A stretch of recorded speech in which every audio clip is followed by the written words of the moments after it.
afternoon, Dr. Morgenthaler. Hey, good afternoon, Dr. Brandon. I thought we'd talk today about an important concern for many people, which is sexual dysfunctions when they have ADD. So the correlation between having ADD and having sexual concerns. Very important topic. Yeah, it is. And there was some research that came out recently that we're going to be talking about. Again, from my favorite journal, Archives of Sexual Behavior. And We love the archives of sexual behavior. we do. They give us great reading. It's super fun on airplanes because people always look over at me like, what in the world? Well, you come up with the best articles. So, Yeah. yeah. So this was called Distressing Problems with Sexual Function and Symptoms of Attention Deficit Hyperactivity Disorder by Goldberg and Associates. And basically they, took a... yes, please. Can I try and simplify that title? Yes. Yeah. It's sexual dysfunction. Yeah. Issues. Yeah. In individuals with ADHD. Oh, thank you. Right? That's it. Or at least who have symptoms of ADHD. So why didn't they just say that in the first place? Because they got to make it sound complex. Yeah. Yeah. Technical jargon. They like a little intimidation factor going in these articles, don't they? Yeah, you got to speak my language before I can talk to you. But- Well, what did you think of the article? Listen, I think it's a very important topic, right? Yeah. So, and it's a complicated one because individuals with ADD or ADHD, first of all, it's so prevalent, Yeah. right? And diagnosed more and more, not only in younger people, but also in fully grown, sometimes middle-aged individuals Absolutely. are figuring out now, after a lifetime, that they've got this. Before we start, a small disclaimer. The Sex Doctors podcast is not a substitute for medical or psychological advice. Welcome to the Sex Doctors, featuring Dr. Marianne Brandon.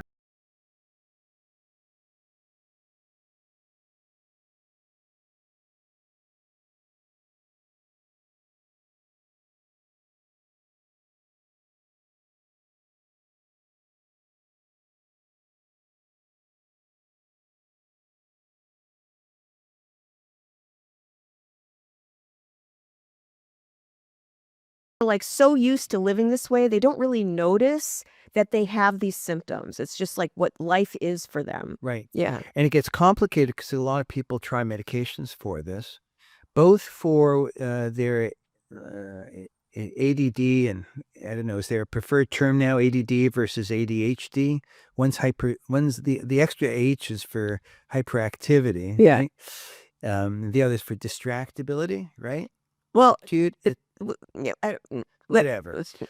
We know what we're talking. Yes. And they're often on medications, right? And they've often tried a host of medications, and it's hard to know what's chicken and what's egg.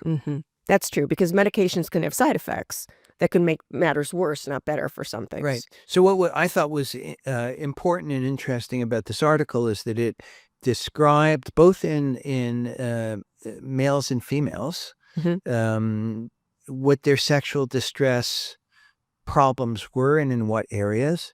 And then they had a control group they looked at. And it's the first time I'd seen this item, this specific issue of sexual distress, sexual dysfunction in that population. And they found that particularly men, but across the board, they had concerns about orgasming too quick or feeling like they took too long. Yeah, those poor guys, right? Well, Hard to get it right. It is Quick, hard. too long. It's true. You know what? But I say this to couples all the time. Like for men, we say like, you should get aroused in a certain period of time. That means get hard and stay hard for a certain period of time, not too short, not too long. Then you should have an orgasm and it should all be good. Right. Now, could you imagine if we said this to women? No, So I women- want you to get lubricated. That's her version of arousal. Yeah. In 2 minutes, I want you to stay lubricated between 2 minutes and 15 minutes. Then you should have your orgasm. Like, it's crazy stuff, but you don't realize it's crazy until you imagine saying it to a female, right? I think women get off easier with this. They do. And actually, that could be taken different ways. I only the way I only heard that after you said that, but thank you. unintentional. Yes. But we know that women get a pass even if they don't have an orgasm. Well, I mean, most women these days do. I mean, I don't want to come across like it's so easy for them because they do get pressure. And sometimes people, like their partners, if they're heterosexual, the partner's watching porn, they're seeing like what they think are like normal orgasms and all this other stuff, which we will be talking about soon. But anyway, and then they kind of expect their partner to do that. So it's not that simple for females, if I may say. Yeah. But speaking on behalf of the entire male population, males have been taught after a certain point that it may or may not happen with a woman, and it is very bad form It is to make anything out of it if it doesn't happen. It is very bad form. Right. That's really true. Right. Yeah. Whereas if you reverse it, men expect to come every single time. That's right. And women really, I don't know that we've taught women it's bad form to kind of be gentle around all this with Right. your guy. I don't. That's right. Yeah. Yeah. That's a good point. Okay. Poor guys. Yeah. Well, anyway, so back to what we were saying that some of their medications that they take can make matters worse, not better, right? Yeah, absolutely. So, most common, the famous medicine for ADHD or ADD is Adderall. Mm-hmm. And it's a type of medication we call a sympathomimetic, right? It's an adrenaline type substance. Mm-hmm. And it's the sympathetic nervous system that's involved with orgasm. Mm-hmm. And so how this plays out in the brain can affect everything, right? The sexual centers, the pleasure centers. And of course, things that are like adrenaline can make it difficult to have an erection. So now that's not to say that everybody on Adderall has trouble with erections. All of them, in fact, most of them have no trouble with that. But it's one force working against the goal. Right. And when you say, I'm just curious, when you say things that are like adrenaline, that goes for anxiety too, right? Anxiety is kind So of like anxiety is a form of, is Adrenaline. adrenaline release too. Right. Fight or flight response. Right. So now we've got our guy with ADD. He's on his medicine. It's maybe helping his ADD, but it's making trouble for his erection. Good. Now Yeah. what? Now what do we suggest? So if you've got trouble with erections, listen, thank goodness we live in an era where we have medicines like Viagra and Cialis around. Those are really quite effective. And especially if you're younger and your vascular system is presumably okay, Mm-hmm. those medicines are likely to help you even if you're taking another medication that could be causing some trouble for you. Great. So the solution or something to try that could become a solution is to try Viagra, Cialis, whatever. Yeah, no shame in using them. Right. And like Cialis, that's a daily medicine, so it doesn't become this drama of when you're going to have sex. You can just take that medicine every day. Can be daily. So Cialis, or its generic term now, they're all off patent, is tadalafil. So it's got a longer half-life than the others. In other words, it sticks around in the body longer. Mm-hmm. Whereas what we used to call Viagra, it's really sildenafil is now the generic term. Mm-hmm. It has a very short half-life. One is about 4 hours, sildenafil, and tadalafil is 18 hours. Oh. So back in the day, when these things first came around, Viagra came out in 1998, Cialis 2 years later. Cialis, people used to say, well, you could take it and it'll work for a couple of days. And in France, they used to call it le weekend.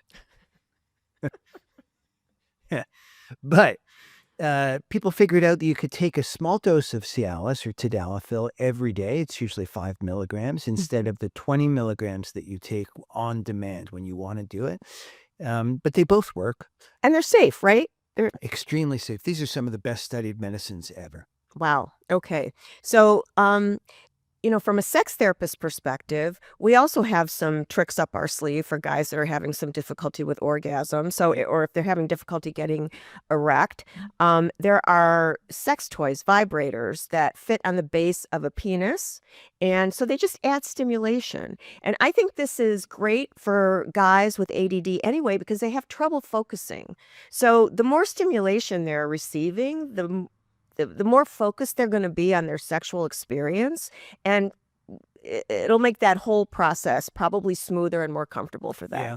So you can just go on like Amazon.com and get one of these vibrators that fit on the base of the penis and amp up stimulation, and that can help with, erection, and it can help with orgasm. Good. Those are very practical solutions. Yeah. And then sometimes guys with ADD feel like it takes them too long to have an orgasm. Yeah. Am I? No, I'm sorry. I just said that. So sometimes guys with ADD feel like they have an orgasm too quickly. Both. Yeah. And so if they're having an orgasm too quickly, what I would suggest is there's sex toys also you can buy on Amazon.com or whatever that are, they used to be called a fleshlight. They look like a flashlight. You put your penis inside it and it feels like the interior of a body. If you feel like you don't have enough control and you're having an orgasm too quickly, then practice masturbating with that because it really replicates what sex feels like just without the whole person attached. And people can truly gain more awareness of their body and thus have more self-control when they practice with what a body really feels like. So I strongly recommend trying that if you feel like you're having, for whatever reason, you're having an orgasm too quickly. Yeah, that's an excellent suggestion. As a urologist who dealt with sexual medicine in men, this was a common complaint. Yeah. And somewhere around 20% of men complain of premature ejaculation. This is unrelated to ADD or anything like that.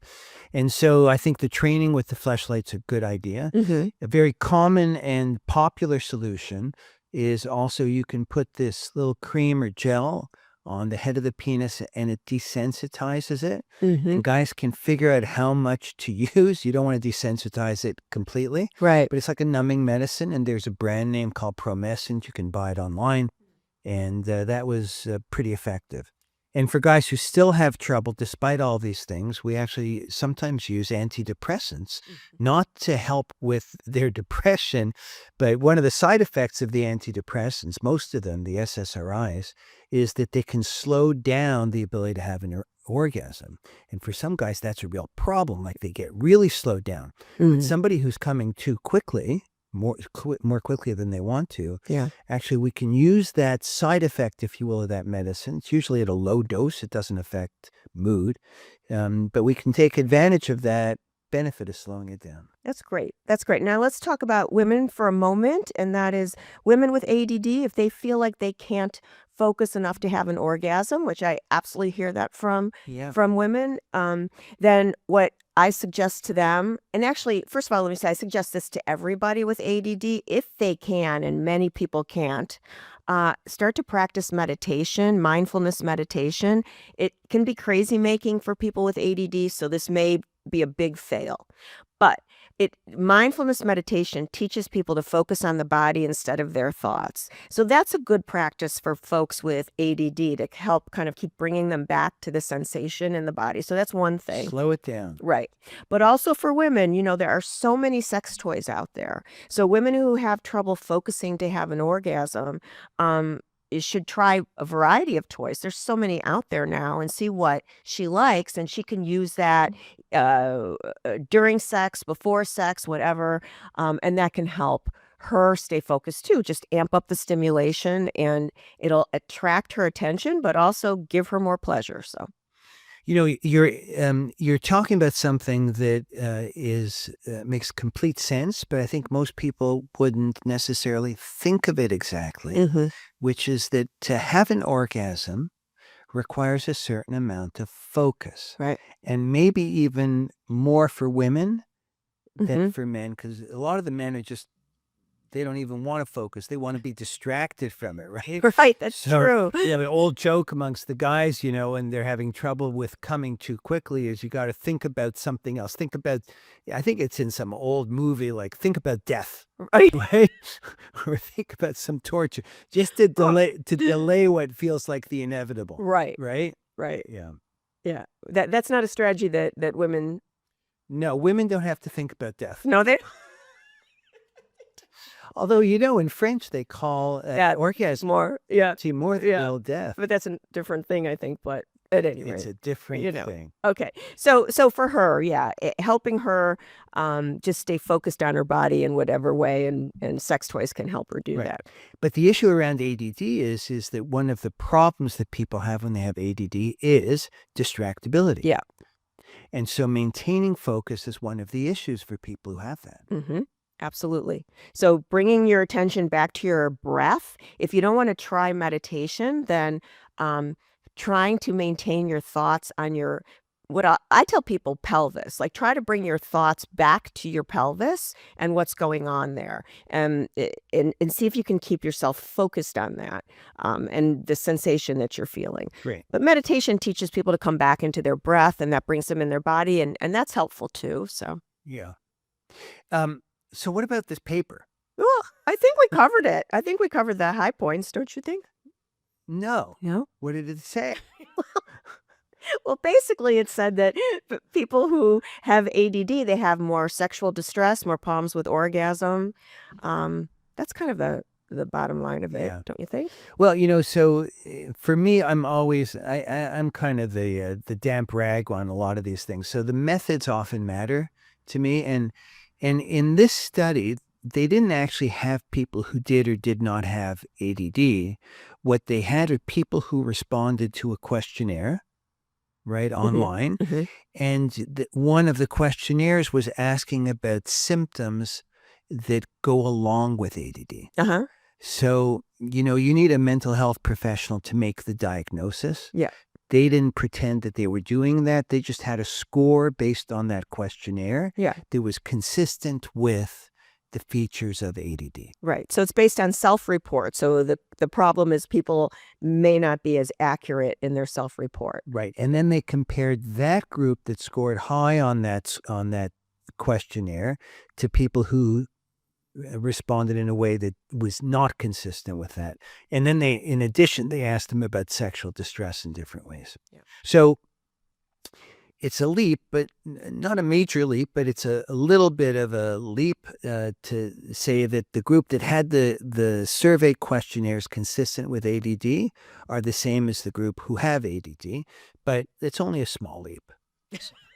So I think we could say it. Great. Yeah. Excellent. Well, I think that kind of covers it. I guess there's one more thing I would add to that is it's not uncommon for people with ADD to have some self-esteem issues because they've been struggling Right.